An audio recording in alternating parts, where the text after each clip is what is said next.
Kakinada rural మండలం రమణయ్యపేట 2వ ward రామాలయం గుడి దగ్గర కాకినాడ జిల్లా టీడీపీ ప్రధాన కార్యదర్శి పెంకె శ్రీనివాస బాబా ఆత్మీయ సమావేశం నిర్వహించారు. ఈ కార్యక్రమంలో కాకరపల్లి చలపతిరావు, పెంకె సత్యనారాయణ, ములసా బాబురావు, సేలం సూర్యనారాయణ, పిల్లి సుబ్బారావు, గుత్తుల సూర్యనారాయణ, గుత్తుల సింహాచలం, కాదా నారాయణ, పాలిక బాలాజీ, బాలిక గణేష్, శాంతమ్మ, ములసా నాగేశ్వరరావు, పిల్లి శ్రీధర్, ఓదూరి సుబ్రహ్మణ్యం, తెలుగుదేశం పార్టీ నాయకులు, కార్యకర్తలు, అభిమానులు తదితరులు పాల్గొన్నారు.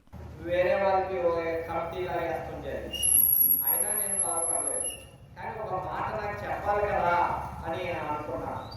సరే, అందరం కలిసి అచ్చెన్నాయుడు గారి దగ్గరికి వెళ్తే ఆయన ఏదో చంద్రబాబు నాయుడు గారు నన్ను పక్కన పెట్టమన్నట్టే మాట్లాడారు.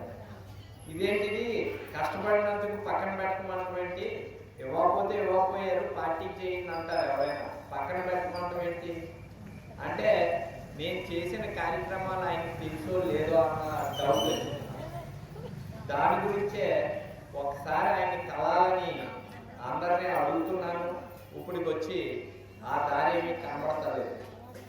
అయితే నా ఉద్దేశం ఏంటంటే, పార్టీలో నేను ఉండాలి అంటే ఖచ్చితంగా పిలుస్తారు, పిలవకపోతే నన్ను బయటికి పొమ్మన్నట్టే అని నేను అర్థం చేసుకోవాలా అని తెలుగుదేశం ప్రభుత్వాన్ని నేను ప్రశ్నిస్తున్నాను.